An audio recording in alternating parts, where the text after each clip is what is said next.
వచ్చే జన్మలో ఎవ్వరూ కూడా సంజు శాంసన్ అవ్వాలని మాత్రం కోరుకోరేమో. సంజు క్రికెట్ కోసం వాళ్ళ ఫాదర్ ఢిల్లీ పోలీస్ జాబ్ కూడా వదిలి కేరళ షిఫ్ట్ అయ్యారు అని ఆయనకేం తెలుసు నిజమైన గేమ్ గ్రౌండ్ లోపల కాదు బయట కూడా ఉండబోతుందని. 18 ఏళ్ల వయస్సులో ఐపీఎల్ కి సెలెక్ట్ అయ్యి ఎంట్రీ ఇచ్చిన సంజును చూసి ప్రపంచం మొత్తం నెక్స్ట్ సచిన్ అవుతాడు, కోహ్లీ అవుతాడని చెప్పుకొచ్చింది.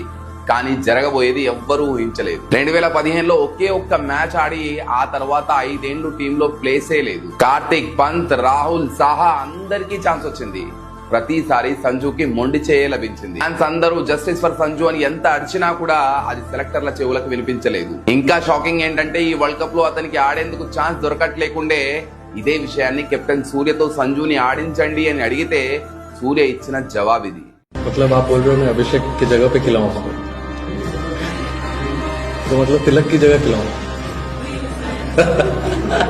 ఇలా తక్కువ చేసి మాట్లాడిన సూర్యతోనే గ్రౌండ్ లో సలాం కొట్టించుకున్నాడు సంజు. 18 ఏళ్ల యువకుడికి తనేంటో ప్రూవ్ చేసుకోవడానికి 14 ఏళ్లు పట్టింది. ప్రపంచం మొత్తం మీకు అడ్డుపడినా, లోకం మొత్తం గేలి చేస్తూ విమర్శించినా మనలో సత్తా ఉంటే గనక అది ఏదో ఒక రోజు బయటికి వస్తుంది. విమర్శించిన నోళ్లే హర్షిస్తాయని వంటి చేత్తో ఇండియాని సెమీస్ లోకి తీసుకెళ్లి సంజు నిరూపించాడు. సంజు కోసం ఒక్క లైక్ చేసి మీకు కరెక్ట్ అనిపిస్తే ఎస్ అని కమెంట్ చేసి పక్కా రీషేర్ చేయండి.